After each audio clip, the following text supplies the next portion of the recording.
আসসালামু আলাইকুম ওয়া রাহমাতুল্লাহি ওয়া বারাকাতুহু।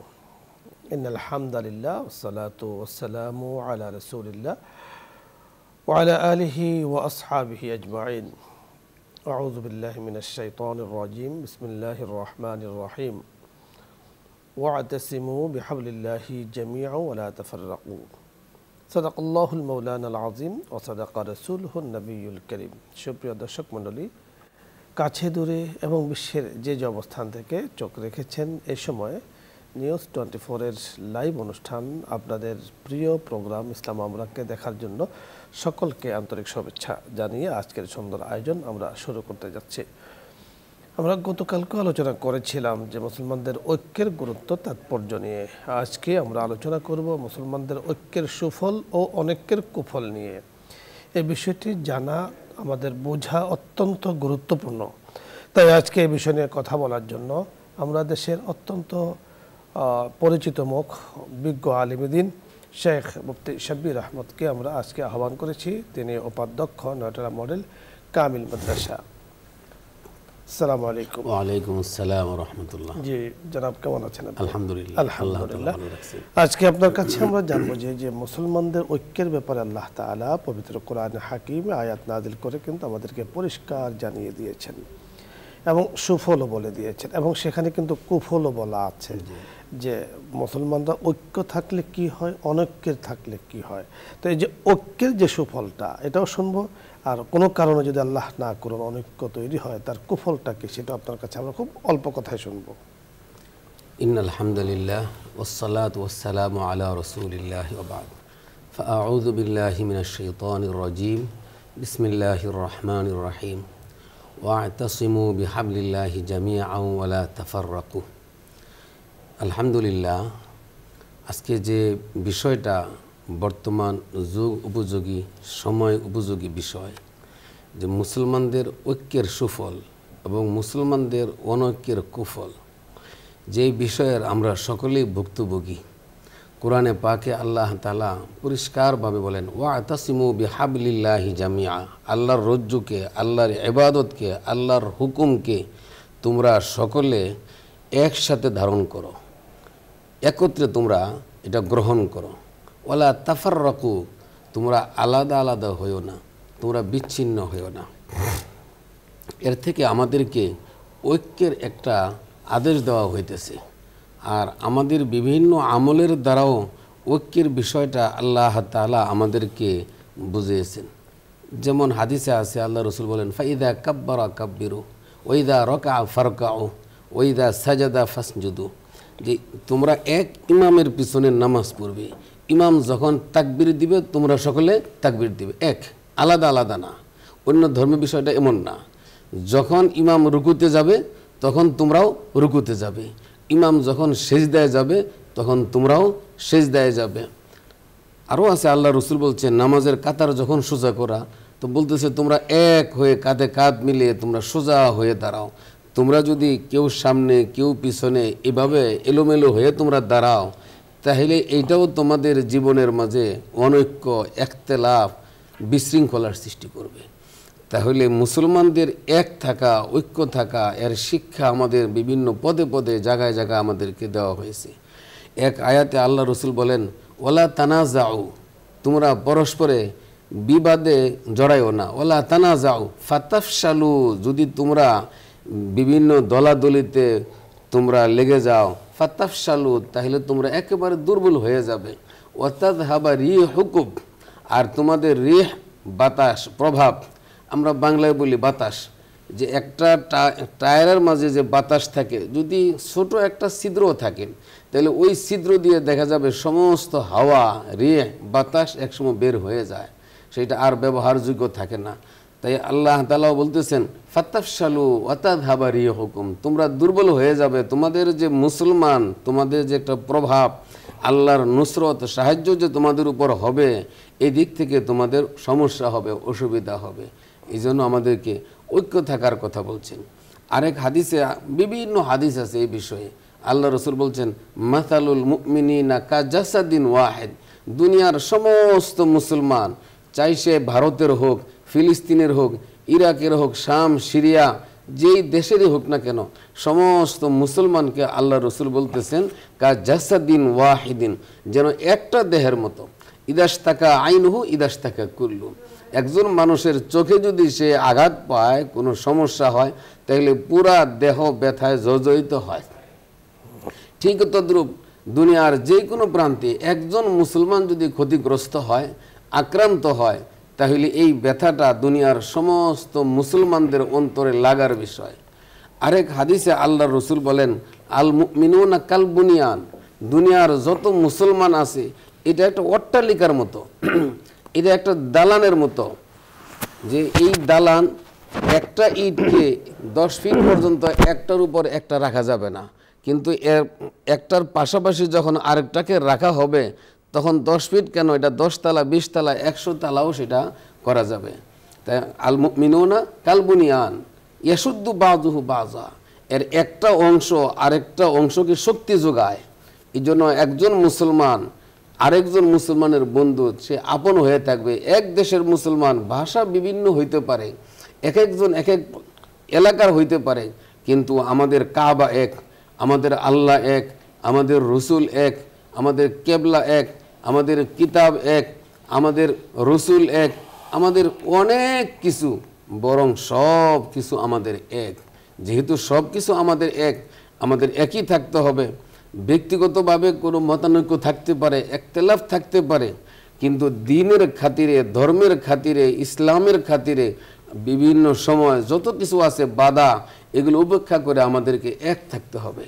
যদি আমরা এক থাকতে পারি, তাহলে আল্লাহ তাআলার সাহায্য আমাদের উপর আসবে, আমরা কাফেরদের সামনে আমরা বিজয়ী হইতে পারবো।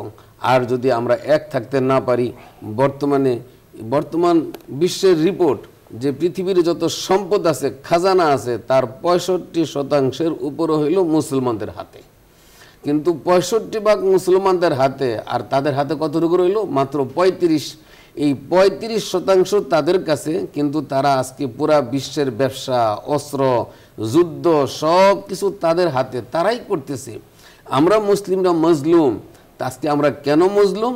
যে তারা অকুলুবহুম সাত্তা তাহসাবুহুম জামিআন ওয়া কুলুবুহুম শাত্তা। আল্লাহ বলতেছেন তুমি তাদেরকে দেখতে এক মনে করো, আসলে কিন্তু তারা আলাদা আলাদা, তারা ভিন্ন। তাদের ধর্ম, তাদের মাযহাব, হিন্দুদের মাঝে আমরা লক্ষ্য করলে দেখি, তাদের উচ্চ শ্রেণীর যারা যখন পূজা অর্চনা করতে যায়, নিম্ন শ্রেণীর তারা ওই গেট দিয়েও ঢোকার অনুমতি তারা পায়। আপনি সুন্দর বলেছেন। দর্শক মণ্ডলী, আজকে মুসলমানদের ঐক্যের সুফল নিয়ে আমরা কথা বলছিলাম। আমরা দেখেছি যে সুফল একটি পরিবারের মধ্যে কিভাবে আসে। একটি পরিবারে অনেকগুলো সদস্য থাকেন, অনেকজন সদস্য থাকেন। বাবা মা যখন মিল থাকে, সন্তানে যখন মিল থাকে, ভাইয়ে যখন মিল থাকে, ভাই বোনে যখন মিল থাকে, তখন এই সংসারটা যেন জান্নাতের একটা সুন্দর পরিবেশ, একটা নমুনা কিন্তু সেখানে বিরাজ করে। তা ঠিক একটি পরিবার, একটি সমাজ, একটি দেশ, তামাম জাহানের মুসলিম কিন্তু সকলে একই পরিবারের মতো। আল্লাহ রাসূল সাল্লাল্লাহু আলাইহি ওয়াসাল্লাম আরও শক্তভাবে, আরও গুরুত্বের সাথে বলেছেন, একই পরিবারই নয়, একই দেহের মতো, একটি শরীরের মতো। তাহলে এই একই দেহ, একই শরীর যখন সুস্থ থাকে, তখন পুরো বডি কিন্তু তার ফল ভোগ করে। চোখে আরাম যখন অনুভব করে, কলবে যখন আরাম অনুভব করে, মেধায় পুরো বডি তার ফল ভোগ করে। আবার কোনোটা যদি ব্যতীত হয়, তাহলে পুরো বডি কিন্তু তার কারণে অস্থির হয়ে যায়। চোখে ঘুম আসে না পায়ের ব্যথার কারণে, চোখে ঘুম আসে না হাতের ব্যথার কারণে। এগুলো সব হলো কুফলের অন্তর্ভুক্ত। তাহলে সুফলটাও মুসলিমরা ভোগ করছেন, কুফলটাও, আবার ক্ষতিটাও কিন্তু মুসলমানদের ক্ষতি হচ্ছে। এজন্য আমরা বুদ্ধিমান তো তখনই হব যখন আমরা সুফলটা নিজেরা গ্রহণ করব, সুফলটা আমরা রব্বে কারীমের থেকে নেব। আমাদের শেখ একটি বিষয় বলেছেন যে আল্লাহ তাআলা অসংখ্য নেয়ামত আমাদেরকে দিয়েছেন এবং নেয়ামতের শুকরিয়া আদায় করতে হবে, তা আল্লাহ তাআলা আরও বাড়িয়ে দিবেন। আপনাদেরকে ধন্যবাদ, আপনাদের কথাগুলো শুনছেন মনোযোগ সহকারে। আপনাদের প্রশ্নের উত্তরে আমরা কথা বলবো। আলোচ্য যে বিষয়টি কথা বলছিলাম, যদি কোনো কিছু আপনাদের জানার হয়, কোনো মাসলা মাসাইল জানার হয়, আপনি প্রশ্ন করুন। আসসালামু আলাইকুম ওয়া রাহমাতুল্লাহ। ওয়ালাইকুম আসসালাম ওয়া রাহমাতুল্লাহ। জি, পরিচয় বলে আপনি প্রশ্ন করুন। হ্যাঁ, আমি একটা প্রশ্ন করতে চাইছি আর কি। বলুন প্রশ্ন কি?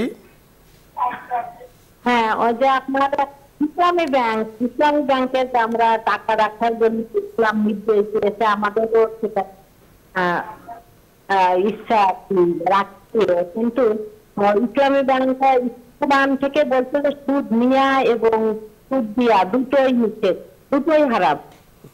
এখন ইসলাম ব্যাংকে আমরা যখন টাকা রাখি তখন বলে নির্দিষ্ট হারে কোনো সুদ দেওয়া যাবে না, আমাদের দেয় না, ঠিক আছে, সেটা ইসলাম সম্মত।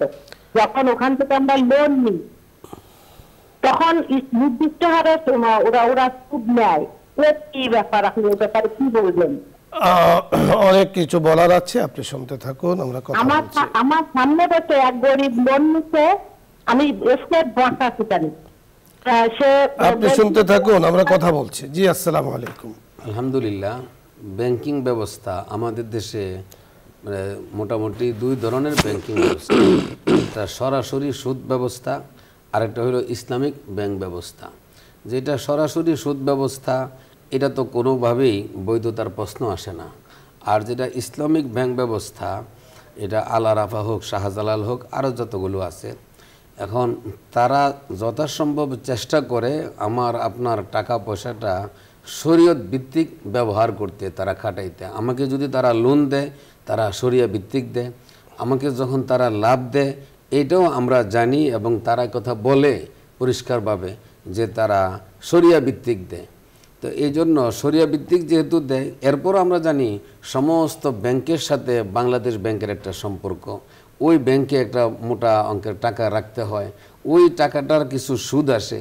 বিভিন্ন কিছুর প্রশ্নে শেষ এতটুকু বলা যায়, যারা এই অর্থটা, যে লভ্যাংশ যা আসবে, এইটা ছাড়া যদি তার কোনো বিকল্প না থাকে, এমন ব্যক্তির জন্য এটা ব্যবহার করার অনুমতি দেওয়া হয়। আর যার এই লভ্যাংশটা নেওয়া ছাড়া অন্য পথ তার আছে, তাহলে ওই ব্যক্তি এই টাকাটুকু সৎকা করে দিবে, দান করে দিবে। আপনি সুন্দর বলেছেন।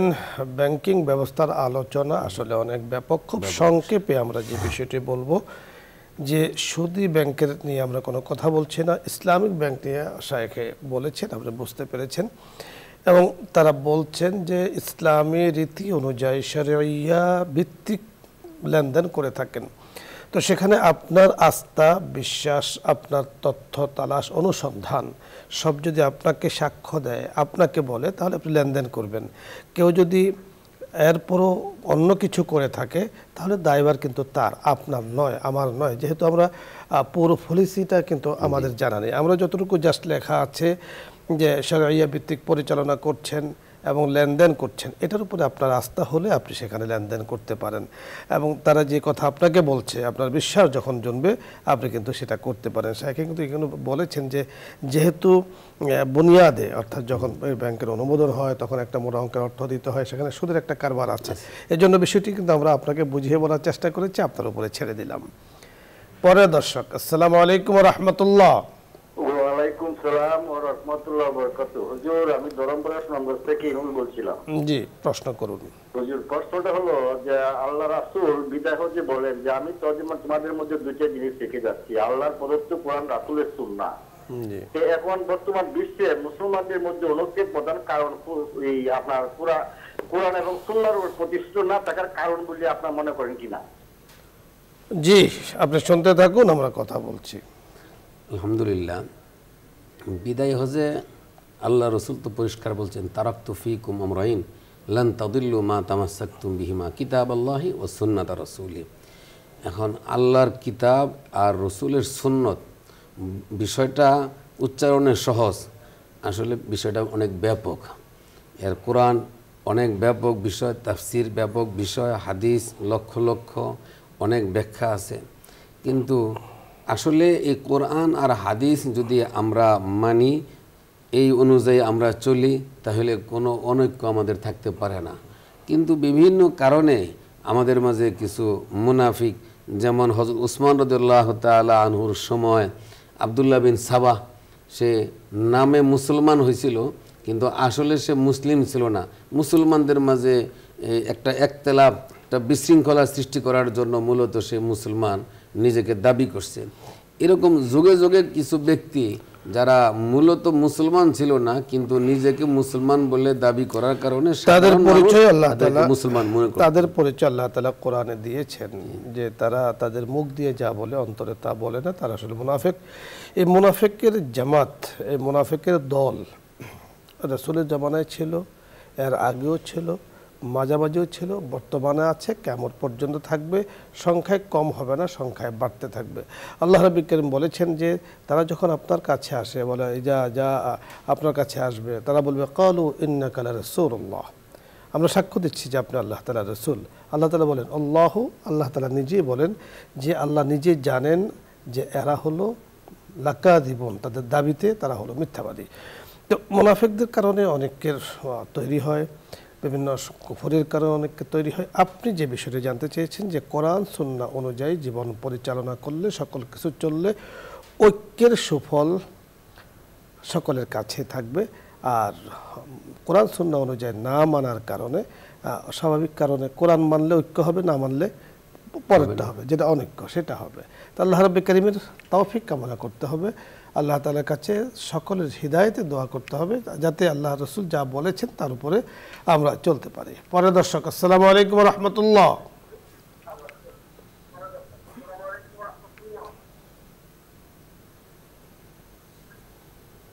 ওয়ালাইকুম সালাম ওয়া রাহমাতুল্লাহ। আপনি প্রশ্ন করুন। যে আমার যে আমার স্বামী মারা গেছে 1 বছর 4 মাস, তার সময় আমার মেয়ে স্বপ্নে দেখেছে যে ওর আব্বা ওখানে কিছু বই আনছে, এটা কোনো ব্যাখ্যা কিছু বলার না দেখে না। কি বই এনেছে তা তো আমরা জানি না।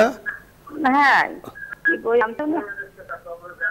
হ্যাঁ, ধন্যবাদ আপনাকে। আপনি যে বিষয়টি অবলম্বন করবেন, আপনাকে আমরা পরামর্শ দিচ্ছি। আপনি যে এলাকায় আছেন, কোনো পুরুষের মাধ্যমে মসজিদের ইমাম সাহেব, খতিব সাহেব যিনি আছেন, ওনার সাথে বিষয়টা আলোচনা করতে পারেন, তাহলে আপনি সহজ একটা দিক নির্দেশনা পেয়ে যাবেন। পরে দর্শক, আসসালামু আলাইকুম। দর্শক, পরিচয় বলে প্রশ্ন করুন।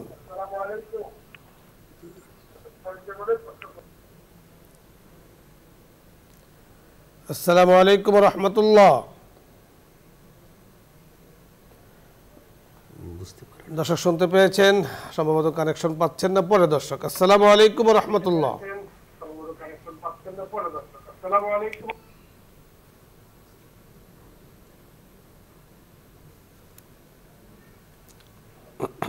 আসসালামু আলাইকুম। ওয়ালাইকুম আসসালাম। আপনি প্রশ্ন করুন। হুজুর, জি বলুন, কথা বলুন। তিনটা প্রশ্ন হুজুর। একটা প্রশ্ন হলো হুজুর যাকাত সম্বন্ধে। আমার 1 ভরি 2 আনা স্বর্ণ আছে হুজুর।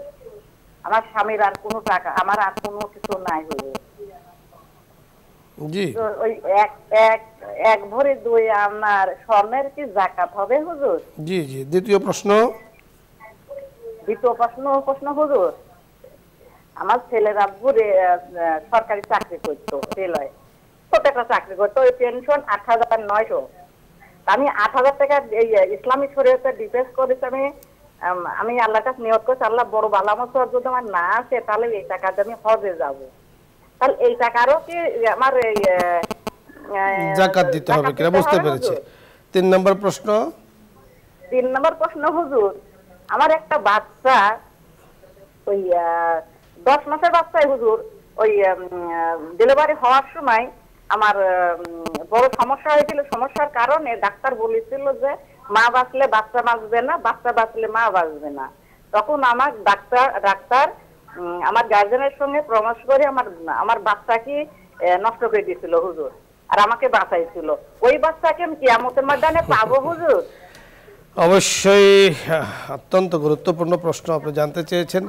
সে খুব সংক্ষেপে আপনার কাছে শুনবো। 1 ভরি 2 আনা স্বর্ণ ওনার হাত কাছে আছে, এর উপরে যাকাত আসবে কিনা, অন্য কোনো অর্থ নেই। যদি শুধু 1 ভরি 2 আনা স্বর্ণ থাকে, রূপা অন্য নগদ ক্যাশ না থাকে, তাহলে 1 ভরি 2 আনার উপর যাকাত আসবে না। দ্বিতীয় যে প্রশ্ন করেছেন, ওনার ছেলে চাকরি করে, বাট উনি কিছু টাকা ডিপিএস করে রেখেছেন ব্যাংকে, তো এটাও যদি নেশাব পরিমাণ হয় তার উপরে কিন্তু যাকাত আসবে। জি, যাকাত আসবে। 3 নম্বর প্রশ্ন যেটা আপনি বুঝতে পেরেছেন যে সন্তান নষ্ট করে ফেলেছে, কারণ যাই হোক, এটা কি ঠিক হয়েছে? এখন ডাক্তার যেহেতু বলছে দুইজনের একজন, তো এখন তো তখন তো ওনার হাতে ছিল না ডাক্তারের ফয়সালা, কিন্তু তার জন্য তওবা করা দরকার, আল্লাহ তাআলার নিকট দোয়া করা দরকার যেন আল্লাহ তাআলা ক্ষমা করে দেন। আপনি সুন্দর বলেছেন, শরীয়তে এটাকে অদিয়ে খফি বলা হয়, গোপন হত্যা। তো আপনি তো আসলে গুনাহ থেকে মুক্ত থাকবেন, যেহেতু আপনার হাতেও ছিল না, আপনি কিছু করারও ছিল না তখন। নিঃসন্দেহে আল্লাহ তাআলার কাছে দোয়া করুন যে সন্তান মাধ্যমে যে সন্তান চলে গিয়েছে, যাকে নষ্ট করা হয়েছে, আল্লাহ তাআলার কাছে বলুন আপনার জন্য সুপারিশের কারণ যেন হয়। আল্লাহ তাআলা আমাদেরকে বোঝার তৌফিক দান করুন। শাইখ, ধন্যবাদ আপনাকে। দর্শক মণ্ডলী, আপনাদের সকলকে আজকের এই সুন্দর আয়োজনে শরীক থাকার জন্য ধন্যবাদ জানাচ্ছি, শুকরিয়া জ্ঞাপন করছি। রব্বি কারীমের মূল্যবান সময় দিয়েছেন, মূল্যবান সময় দেবেন আগামী অনুষ্ঠানে আশাবাদ ব্যক্ত করছি। আসসালামু আলাইকুম ওয়া রাহমাতুল্লাহি ওয়া বারাকাতুহু। দোয়া হবে, দরুদ ইস্তিগফার পাঠ করি। اللهم صل على سيدنا وشفيعنا وحبيبنا مولانا محمد صلى الله عليه وعلى آله وأصحابه وبارك وسلم. أستغفر الله. الحمد لله رب العالمين. ربنا آتنا في الدنيا حسنة وفي الآخرة حسنة وقنا عذاب النار. رب اجعلني مقيم الصلاة ومن ذريتي ربنا وتقبل دعاء. ربنا لا تزغ قلوبنا بعد إذ هديتنا وهب لنا من لدنك رحمة إنك أنت الوهاب. اللهم لا تدع لنا ذنبا إلا غفرته ولا هما إلا فرجته ولا دينا إلا قضيته ولا مريضا إلا شفيته ولا حاجة من حوائج الدنيا والآخرة هي لك رضا إلا قضيتها يا أرحم الراحمين.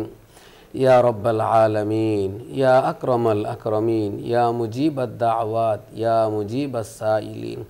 মাওলায়ে কারীম, সুন্দর একটা জরুরি প্রোগ্রামের উপরে মাওলা দিনে কিছু আলোচনা মুজাকারার উপরে তোমার শাহী দরবারে আমরা সকলে মিলে হাত উত্তোলন করেছি। মাওলা, যাদের ব্যবস্থাপনায় এই আজকের এই আয়োজন সুন্দর ব্যবস্থা, মাওলা তাদের পক্ষ থেকে তুমি কবুল করে নাও। মাওলা, যারা এই আয়োজন করেছে নিউজ 24-এর, মাওলা তাদের সকলকে তুমি কবুল করে নাও। চেয়ারম্যান সাহেবদেরকে তুমি কবুল করে নাও, তার সাথী সঙ্গী যারা আছে সকলকে তুমি কবুল করে নাও। এর জন্য যারা সাহায্য সহযোগিতা করতেছে বিভিন্নভাবে সকলকে তুমি ক্ষমা করে দাও। তাদের আত্মীয় স্বজন যারা দুনিয়া থেকে বিদায় নিয়েছে তাদের সকলকে তুমি মাফ করে দাও। তাদের কবরকে তুমি জান্নাতের বাগান বানিয়ে দাও। যারা দুনিয়াতে আছে তাদের সকলকে সমস্ত রকমের বিপদ আপদ থেকে তুমি হেফাজত করো। মাওলা, ব্যবসার মাঝে তুমি বরকত দান করো, হালালভাবে তেজারত করার তুমি তৌফিক দান করো। আমাদের সকলের দোয়াকে তুমি কবুল করো। আমাদের সকলকে তুমি নামাজি বানিয়ে দাও।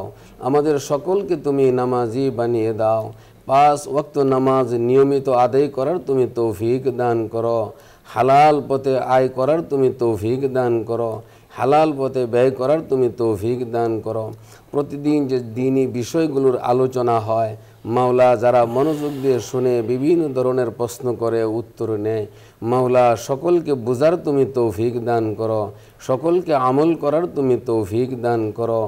মাওলা, খাস করে আমাদের মাঝে যারা পেরেশানিতে আছে সকলের পেরেশানিকে তুমি দূর করে দাও। আসমানি বালা থেকে আমাদেরকে তুমি হেফাজত করো, জমিনি বালা থেকে আমাদেরকে তুমি হেফাজত করো, সমস্ত রকমের পেরেশানি থেকে আমাদেরকে তুমি হেফাজত করো।